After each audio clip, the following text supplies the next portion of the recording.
This is totally unexpected and rather embarrassing. I much prefer to be on the other side of the presentation.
From the shore, you can see something had to happen now.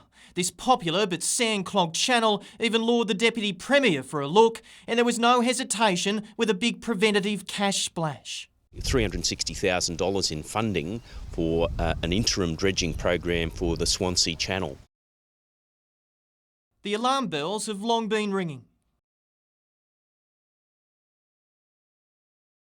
The gateway to Lake Macquarie, again so shallow in parts, it was not only at risk of being blocked for summer, but the chances of another serious accident were increasing by the day. The word has spread throughout the boating community, down to Sydney and beyond, that don't bother coming to Lake Macquarie.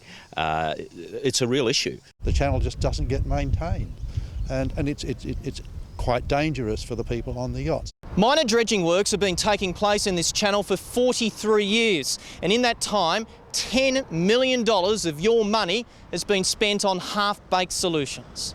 Look, it is embarrassing for the taxpayer to see money wasted. We've also got a long-term plan which is based on sound science to make sure that the problem doesn't recur. After this temporary dredging work, the first Liberal state government to tackle the issue wants to spend $2.5 million on deeper dredging to improve channel flow. I've been working on this for 2 years now, and I see this as an important milestone. And I'm absolutely confident that once and for all, a proper dredging of Swansea Channel will work. Nat Wallace, NBN News.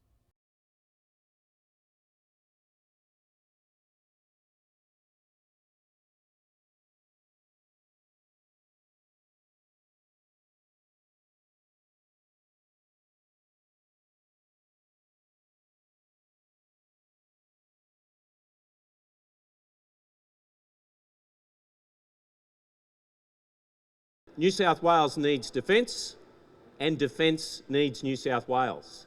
We have the skills, we have the technology.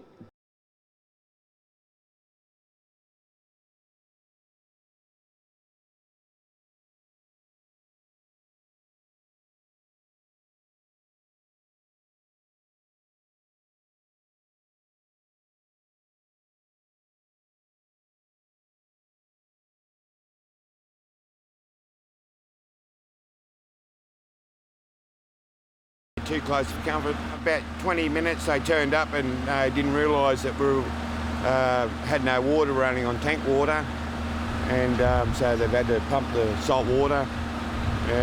Got the chooks running around everywhere.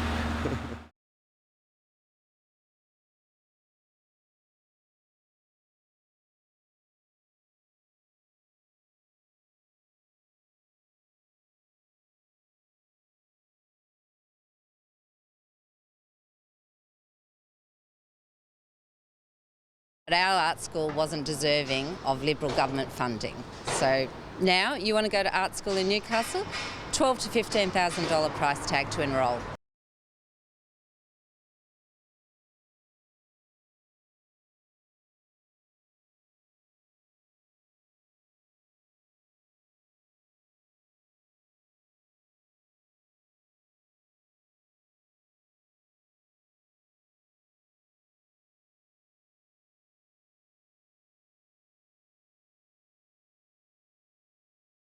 It's a sign of support for a project that struggled to stay alive. Today, supporters of the Newcastle Art Gallery redevelopment asked 3 of the candidates contesting Saturday's federal election to firm up their commitment to the project. It's something that the state and federal governments need to get behind. If I am privileged to be elected as a member for Newcastle, I will be a fierce advocate for this project in the new federal parliament. Today, Jamie Abbott was out campaigning but says she will fight for funding if elected on Saturday.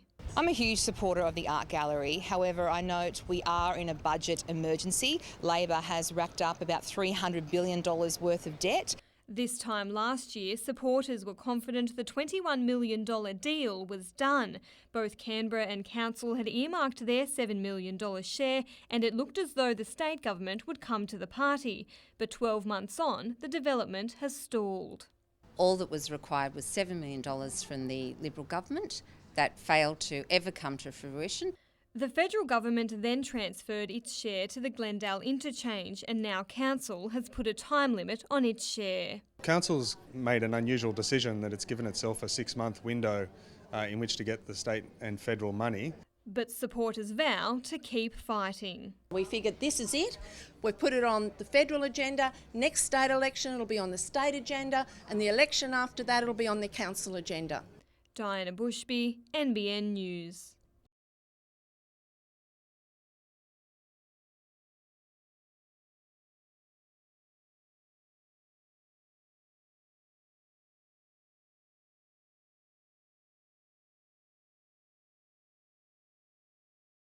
To close the pool at 3 o'clock is the most stupidest thing I've ever heard in my life.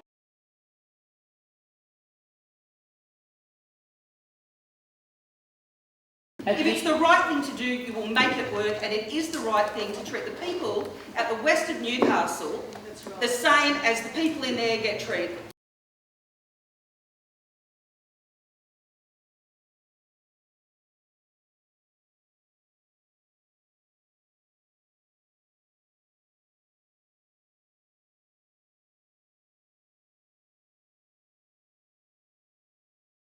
And the idea of that is to reduce the fuel load so that in the event of a bushfire during the hotter months of summer, a lot of the fuel is being consumed so the fire will be stopped in its tracks.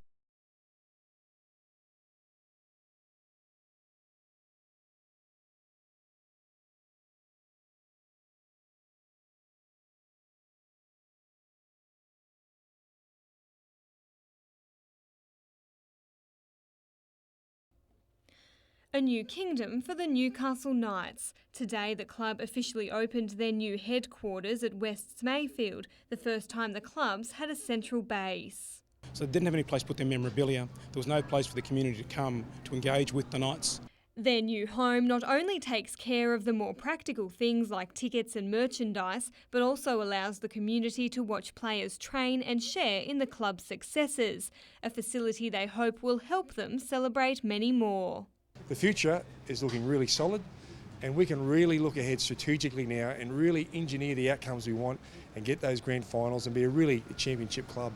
And while today the players were looking to the future, the present wasn't far from their minds. The club needs to beat Wooden Spooners Parramatta this weekend to secure a spot in the finals, and if that wasn't enough pressure, it's also Danny Badiris' last home game. Yeah, I think it's only right for us to send him out a winner, and I dare say the boys will be doing anything possible to get the job done for him. After 3 weeks sidelined with a rib injury, Jeremy Smith will go through his last round of testing tomorrow, but hopeful he'll make his return to the field. Diana Bushby, NBN News.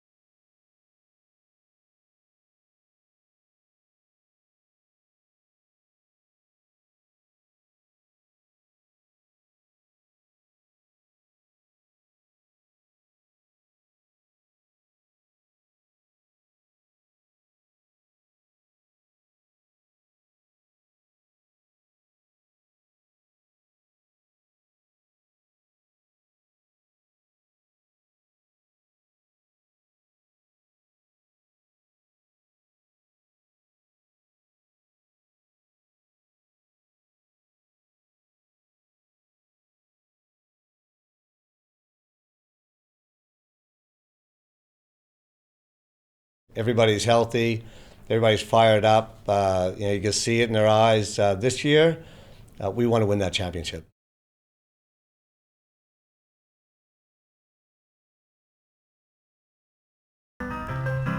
Since 1838, students have been walking through the gates of Largs Public School.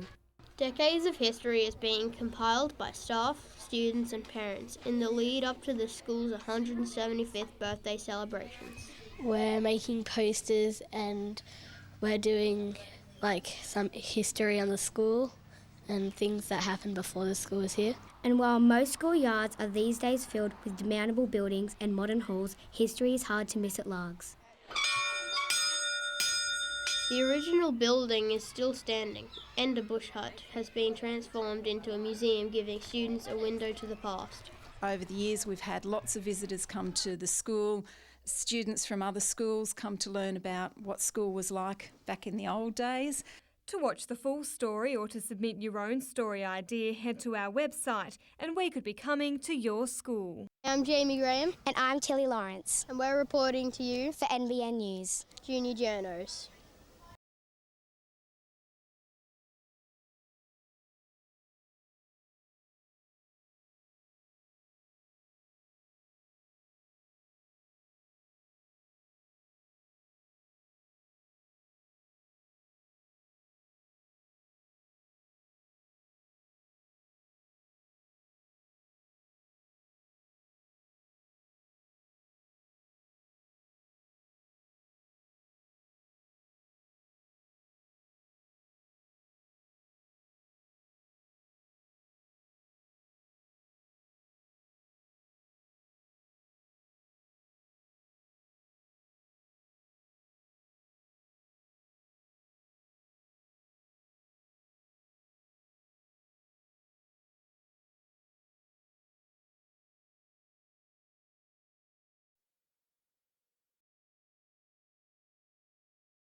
It was a last-ditch effort for those opposed to the arena development and those behind it to put their cases to the Joint Regional Planning Panel in Newcastle this afternoon. Having already read submissions, the independent panel heard from about a dozen members of the public.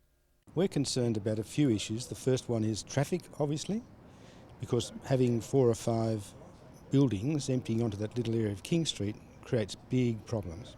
The Royal Residents Group has completed a new traffic study and want more access points to the site. They're also concerned about a lack of pedestrian access through to the beach. Developer Keith Stronach says that's all been addressed. So we engaged our expert traffic consultants to look at that issue. The surrounding streets and intersections will cope quite well. The arena project, which is deemed regionally significant, is planned for the remainder of the former hospital site with breathtaking views over Newcastle Beach. We're putting 150 apartments in there and also a 100-room 4 to 4.5 star hotel with a recognised brand, national brand. But opponents also have concerns about the height. It comprises 2 towers standing 14 and 8 stories high. I think it's far too high. I think people who bought this building would be very disappointed. And I don't think we need any more tall buildings in the inner city. Provided it doesn't block the view from this building, it'll be right. Jane Goldsmith, NBN News.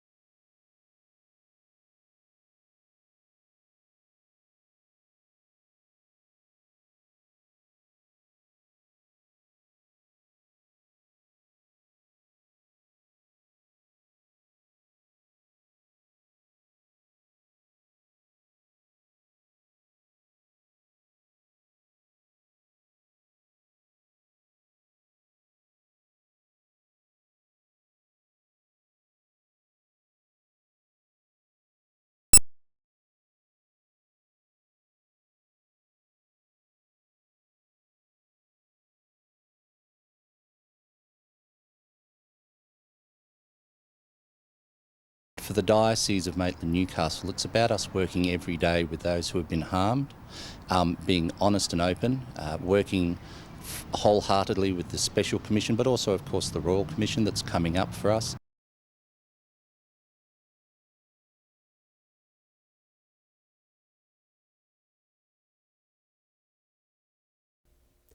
It was a forum for green thumbs at Newcastle Town Hall today. Landcare led the discussion on environmental sustainability for the future. Landcare is always looking to the future of how it'll work, and this forum has really done that really well. So I think everyone can look forward to moving along and making a lot of difference into the future. The state government's new local land services, an amalgamation of authorities, is due to be rolled out early next year, and today it was a hot topic. I think Landcare is at the forefront of the partnerships that local land services will have, particularly here in the Hunter with such a strong Landcare community. The forum attracted the attention of a number of industry and government representatives. The changes that are happening in terms of policy in Landcare, I think we're seeing a resurgence in Landcare across the country, both in state and in the federal sphere. But for the Landcare volunteers, the feedback is much more localised. They feel that they're making a contribution back to their communities. They're doing stuff that they're interested in and feel and get a great reward from it. Georgina Smythe, NBN News.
After 26 rounds, Willie Mason admits a loss would mean 2013 has been a complete failure.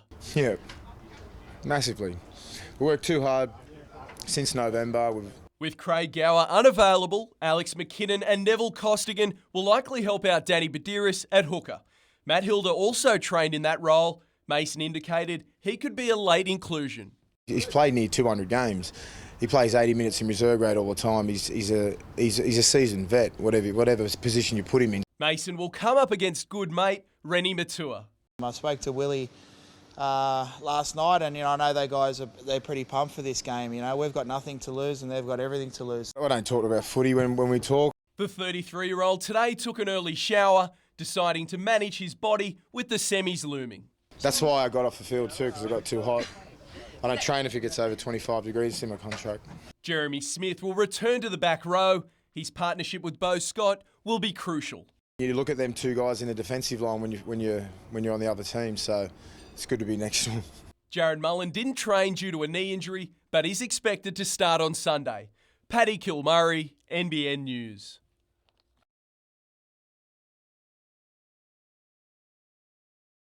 It was tipped as a two-horse race, but after 18 rounds, one man reigned supreme. The star 5'8" edged out Macquarie's Danny Vaughan by just 1 point. It's been a season of near misses for the Scorps, but last night their coach Noel Dent got his just desserts, named Coach of the Year.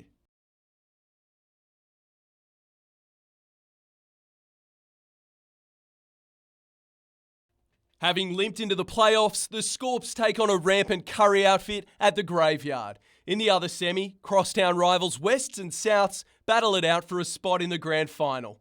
Both coaches keen to heap praise on the opposition. In my opinion, West are the team to beat. They're the minor premiers, defending champions, playing on their home ground. So I think we're going as underdogs. They're a complete football side at the moment, and they really deserve to be getting the attention they are. Struggling with injury, the Rosellas have been forced to call on their depth. Colin Clark will definitely come in. Colin's again that tough front rower that's never let us down, never let this club down. While the Lions have been the form team for the past month. Come Sunday, I'm sure when I get over there, it's all going to sink in that it's a pretty big achievement what we've done so far, and hopefully we can continue on. Paddy Kilmurray, NBN News.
Nothing can cure their pain, but today's verdict brings Jodie's parents some solace.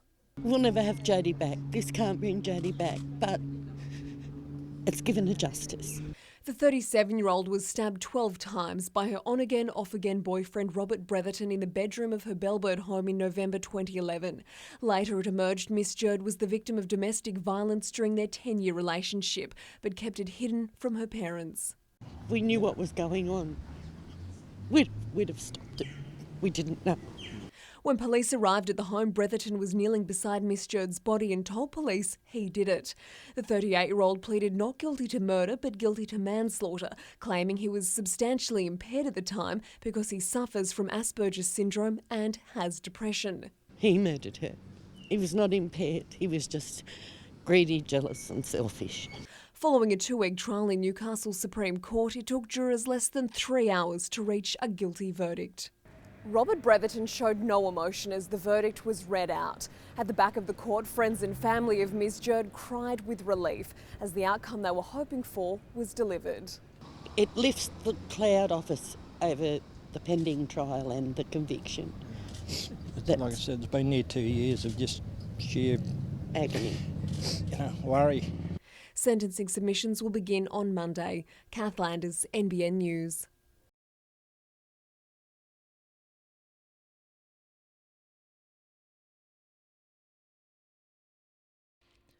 What was once a creek bed now brought to a standstill. It winds its way down Mount Sugarloaf, wrapping itself around trees and logs across the state conservation area. These impacts are appalling. Underground coal mining here has caused severe and irreparable damage.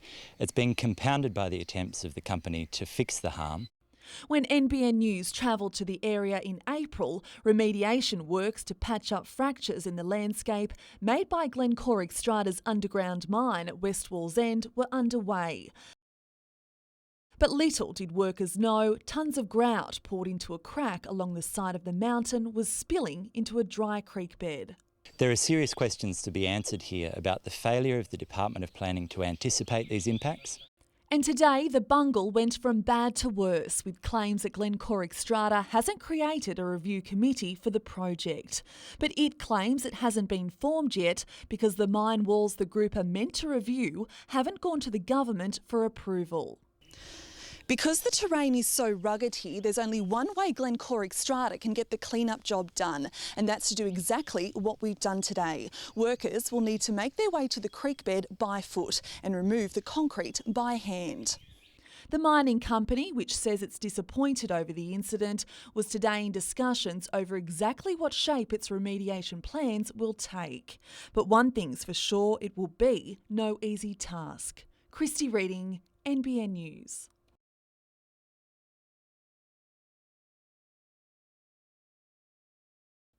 A band of brothers, 200 strong, united on their annual pilgrimage.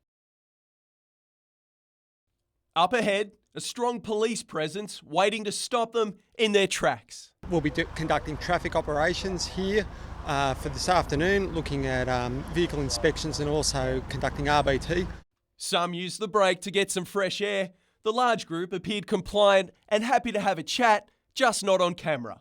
And while the majority rode solo, some had family in tow. There'll be a strong police presence in relation to all of our licensed premises and in particular looking at alcohol and drug-related crime.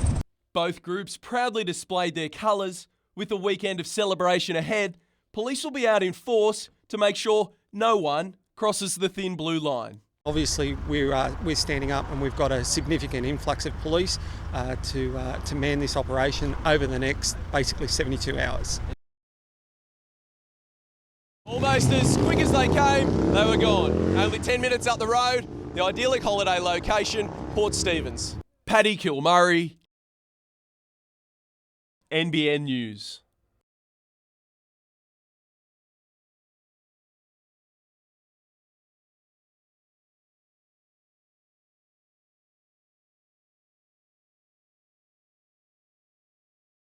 Get them out of the house, get them out of the sheds and garages, away from the kids and the risk associated with that, but so importantly, out of the environment.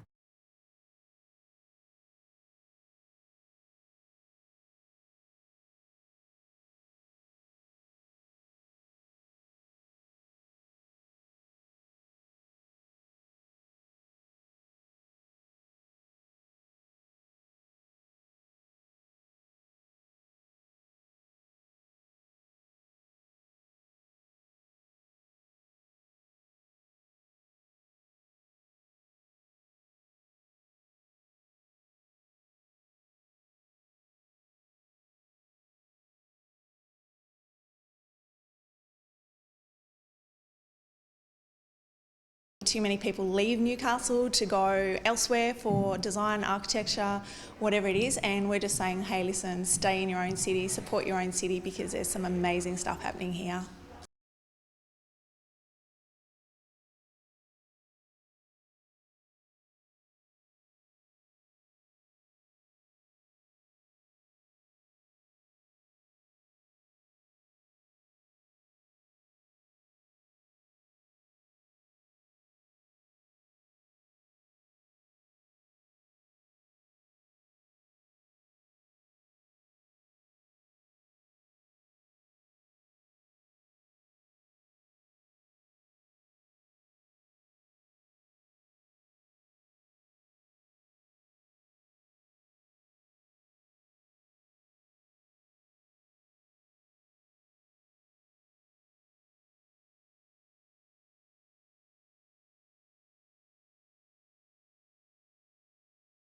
Last year was disappointing not to get as much game time, and Gary was very transparent as to why I wasn't. This year, hoping to rectify that and hoping to be a big part of the team going forward.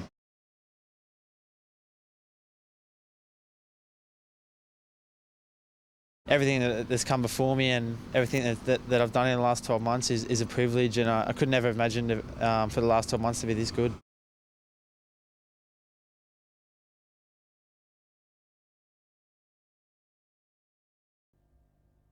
Peter Haynes and John Majerowski have hoisted this trophy before. On Sunday, only one will get the chance. The Magic will start as favourites after hammering Lambton in the major semi, but complacency won't be a problem. It's not too often you win 4-0 and your goalkeeper gets man of the match, so it probably tells you something about the game. They had a lot of good chances. Being sent off in last year's decider isn't playing on Majerowski's mind. The last few times I have come here, I've scored a goal. So hopefully I can repeat that on Sunday, but as long as we win, mate, I don't care who scores, and I'm just happy to be here. The Jaffers' road to the grand final has been arduous. 3 semi-finals, including 2 that went to penalties. 120 minutes for any player, and plus doing work on the side. It has been tough, but at training it's been really relaxed and we haven't done too much. The last win cost them midfielder Abe Wheelhouse. His brother Job returns from suspension for the biggest game in club history. Whenever you've got last year's A-League captain in your team, it's going to lift not just him but the players around him. And look, it's a big one for us. We need to make sure that we're on our game. NBN will provide live coverage of the game on our website from 3 p.m.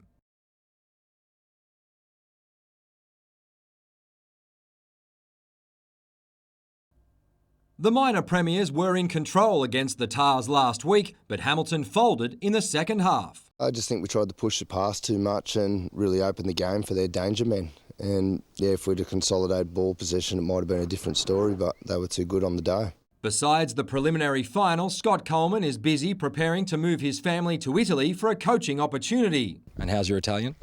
No, terrible. He maintains the Hawks will be missing big names Damien Wells and Steve Sione, but will be boosted by the return of Steve Lamont. Wanderers see it differently. I wouldn't be reading too far into Wellesley missing. We're expecting him to be there. But if he's not playing, that would be a bit of a loss for them. Coming off a late win over Merriweather, the two Blues lose halfback Luke Sherwood to suspension, but it's clear they don't fear the defending premiers. Our game plan will just be kick long and keep them pinned in their own 22. 2AFL and Newcastle City will represent our region tomorrow when it takes on Terrigal Avoca in the Black Diamond Decider at number 1 Sports Ground. In their 130th season, the Blues will be looking for their 5th flag in 6 years. Mitchell Hughes, NBN News.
His leader may be under siege, but key Rudd backer Joel Fitzgibbon looked quite comfortable among his people in the Hunter electorate this morning.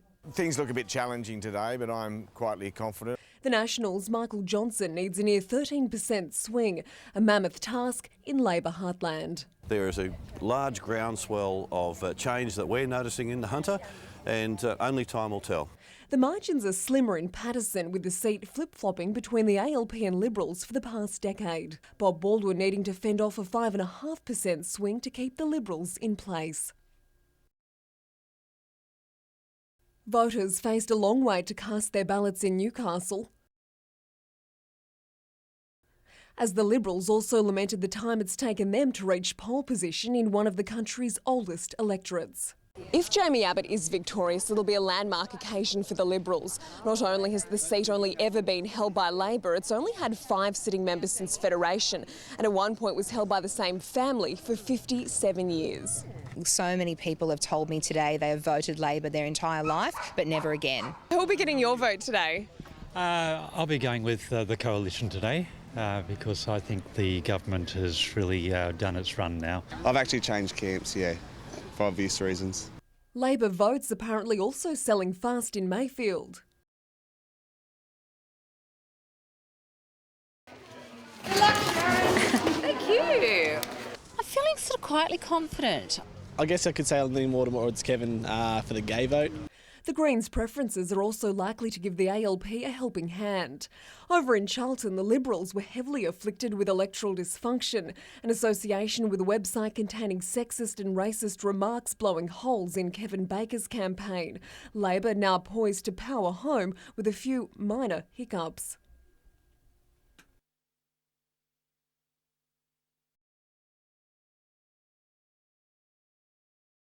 Jill Hall was also among Labor loyalists in Shortland, likely to secure a 6th term in the top job. We're hoping we need a swing of 12.9% to change this seat. Labor's held it since 1949. Kath Landers, NBN News.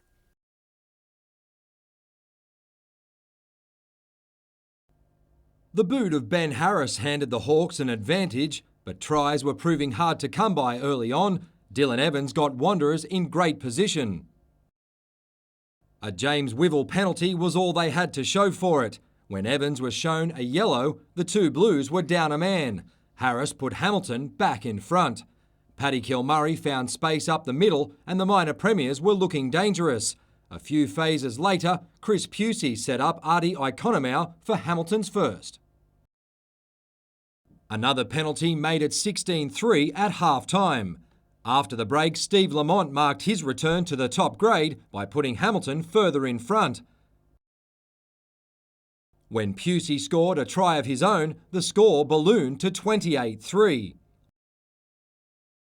A double to Ikonomau gave Hamilton a 30-point buffer. Former Hawk Louis Catt restored some pride for Wanderers with this try. But Ikonomau's hat-trick shortly before full-time ensured Hamilton would get a shot at back-to-back titles.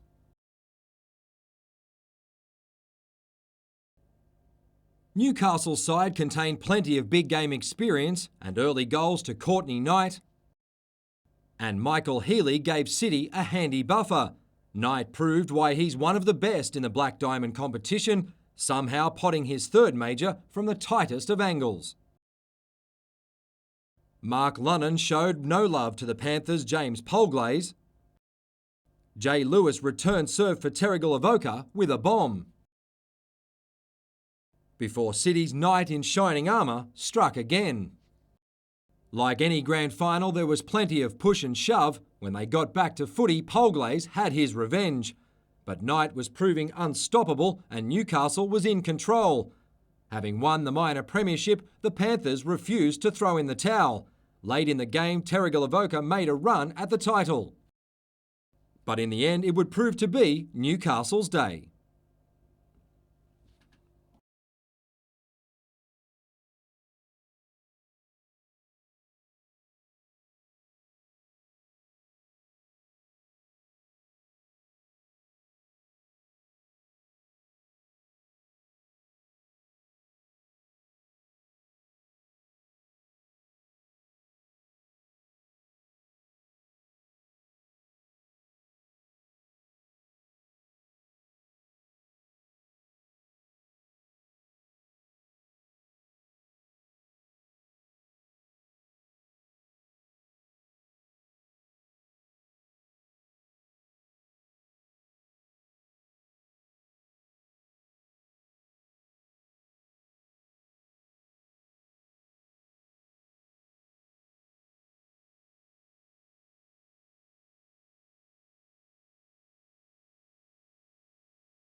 There was no rivalry in the Hunter as fierce as this.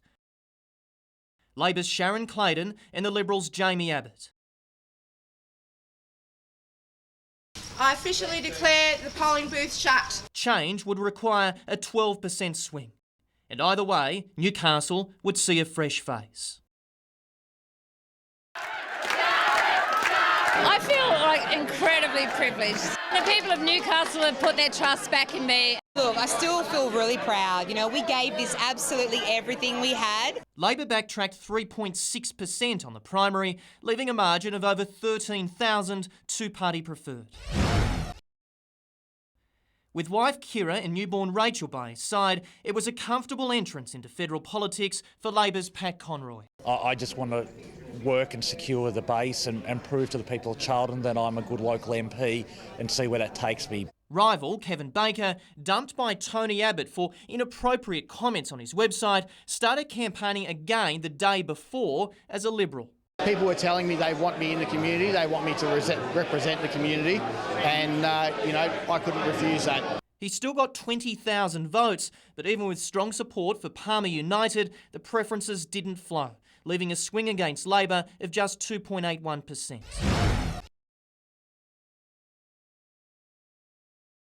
Bob Baldwin not only won, but turned one of the most marginal seats in Australia into safe Liberal territory.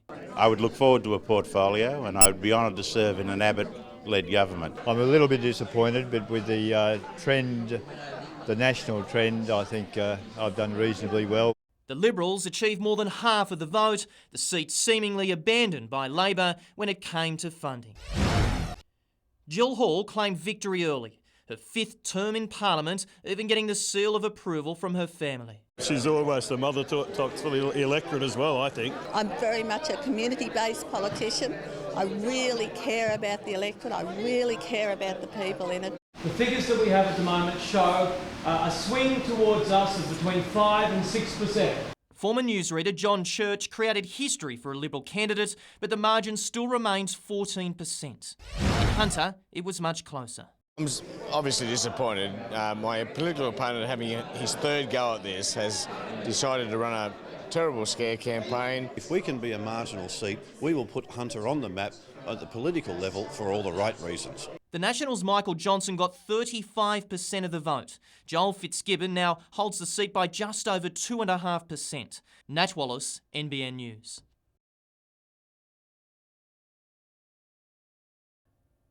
The Jaffers were full of surprises in the early stages, producing the game's first chance and naming Abe Wheelhouse in the starting lineup. His turnover handed Broadmeadow its opening opportunity. At the other end, Lambton's Joe Wheelhouse produced a beautiful ball for John Majerowski. The Jaffers were dominating possession and looked most likely to score until Peter Haynes combined with Chris Berlin to put the Magic in front.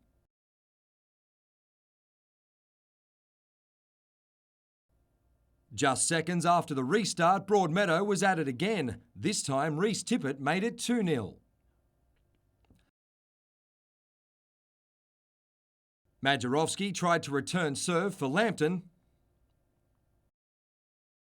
2-0 at half-time soon became 3 as Haynes got his name on the grand final score sheet. A few minutes later, Berlin picked up a brace and the Magic looked home. Far from outplayed, the Jaffers only had themselves to blame for several wasted chances. With time running out, Lambton's defenders showed the frontmen how it's done. But in the end, Broadmeadow held on for its 3rd straight grand final win.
An increased majority, a potential portfolio, and the coalition in power.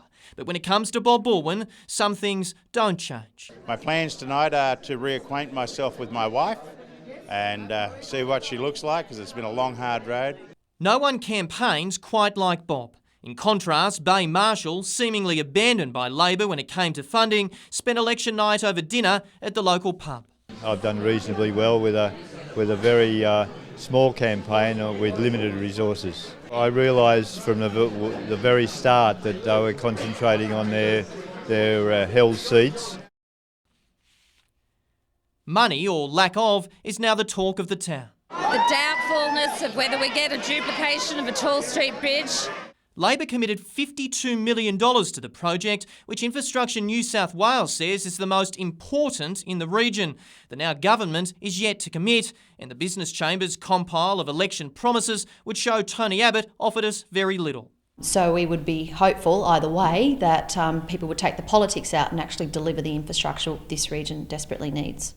As for Labor's $7 million commitment to Maitland's levy project, Hunter MP Joel Fitzgibbon says the money's in the budget, but his Twitter attack on Bob Baldwin to honour it was met with this. Nat Wallace, NBN News.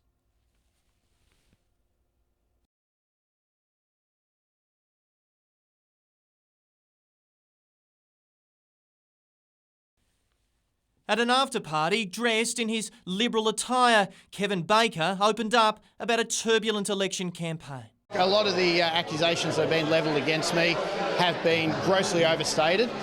A lot of them are absolutely false. The candidate for Charlton made news nationwide, labelled a racist and a sexist for comments he didn't delete from a website he operated. It was later taken down. Mr Baker is Tony Abbott's candidate. And Tony Abbott today needs to stand up and take responsibility. He should disendorse Kevin Baker. He's done the wrong thing, no doubt about that. The Liberal Party tried to distance itself from Kevin Baker. Headquarters accepted his resignation, but now it appears that was all show. You resigned from the Liberal Party? You're wearing the Liberal Party shirt? No. Contrary to rumours that have been spread by the Labor Party, I have not resigned from the Liberal Party.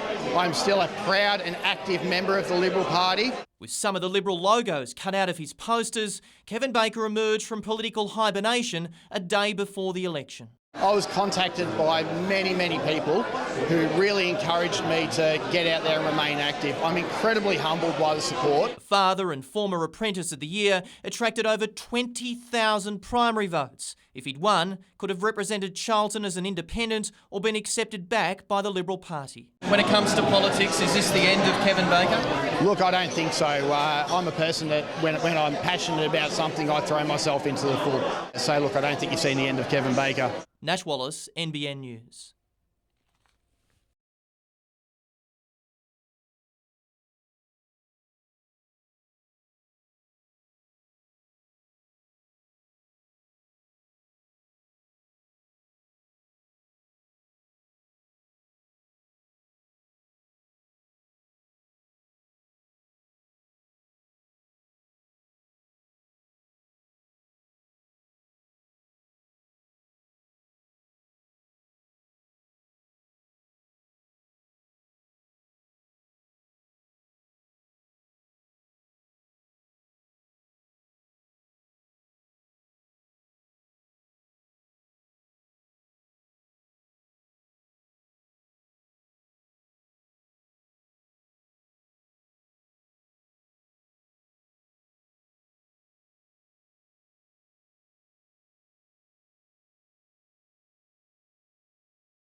While the sun might be out, there's nobody at home. Unseasonably hot weather combined with council cuts and a life almost lost. These young people from Maitland came to this beach with a view to have some fun, and it nearly turned into tragedy.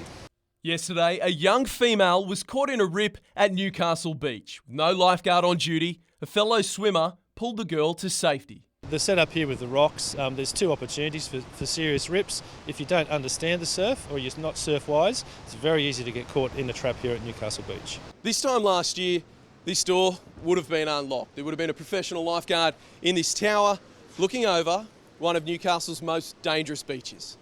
In June, council cut lifeguard services by 7 weeks, despite a wave of opposition. We tried to stop council from cutting back on the lifeguard season, and here we have it, hot weather, and we have a near-death incident on the beaches on the weekend. Another 5 weeks will now pass without a professional on duty. The Lord Mayor doesn't expect anything to change. It won't be up to me. It would be a full council decision, but I don't see the reason to change it. No, I don't. Jeff McCloy is comfortable with that decision. Would have you felt partly responsible had someone died? No, not at all. Where does responsibility stop? People have to have their own personal responsibility about what they do when it comes to swimming in the ocean. Paddy Kilmurray, NBN News.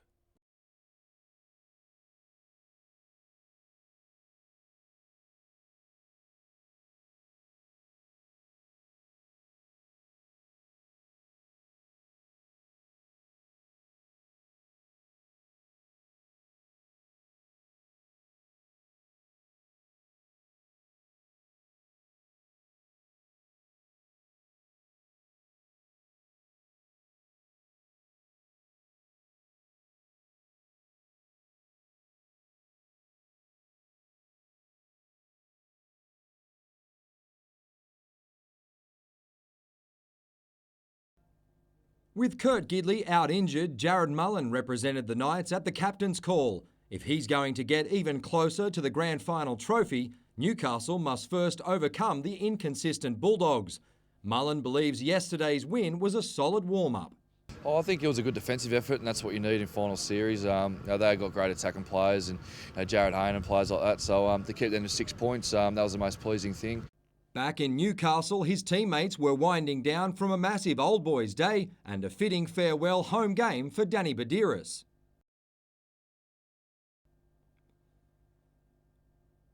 "19 tries for the season saw James McManus finish equal first in the NRL, but he was cursing the one that got away. I sort of missed the jump when Tyrone made that break and passed it off the Mullo, so I was filthy, but yeah, it's great to be in this position. With 7th spot secured, the focus now shifts to the Bulldogs. We've beaten them a couple of times this year, so we'll be going in confident. We know what we've got to do. We know how to do it. It's going to be a competitive game. They were last year's grand finalists, and they certainly have played probably a bit more finals footy than our team has. Yeah, I played against them this year back in Mackay. Wasn't too happy with my performance there, but yeah, I'll be looking forward to redeeming myself this week against them.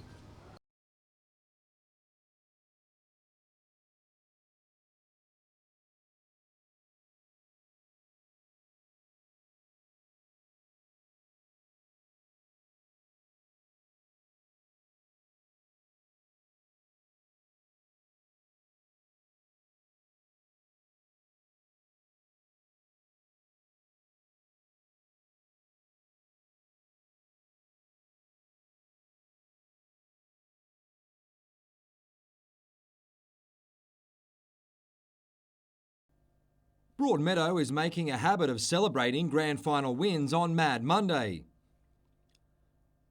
For the 3rd year in a row, the Magic delivered the knockout punch. Captain Peter Haynes maintains they'll be ready to pick up where they left off next season. I think the boys are probably more relieved than excited, especially last night. There's a few tired boys, and it was a pretty tough gig. So, 3 in a row is good, but I think 4 in a row sounds a little bit better. Daniel Cassiaroli won the Dave Williams medal for Player of the Match. Ben Higgins was the Player's Player. Benny Higgins had a great game in the middle of the park, in the middle of defence. He won everything in the air, and his distribution was good. I thought he had an outstanding game. Higgins, better known today as Buzz Lightyear, believes there's plenty of space in the Broadmeadow cabinet for more trophies. Oh, mate, it's to infinity and beyond for us now, Sky's the limit. We're after the 4-peat. If anyone can bring a challenge, good luck to them. The Magic will start 2014 with a new coach, with Rosebud's Glenn Chapman accepting the job. Chappie's already had some success with Adamstown, and hopefully he continues to be a winner when he comes back to Broadmeadow.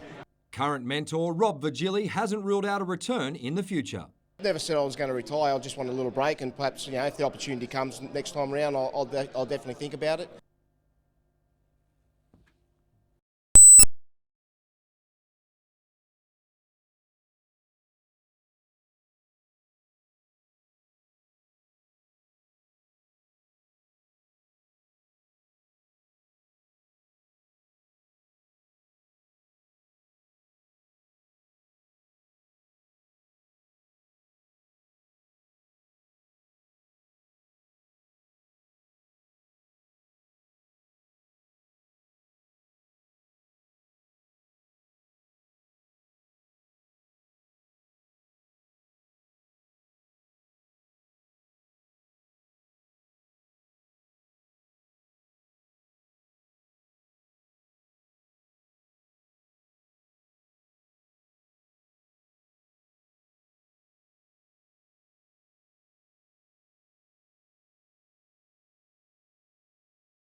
We've travelled about 555 k's, and it looks like we've raised about $230,000, which takes us over $2 million since 2005.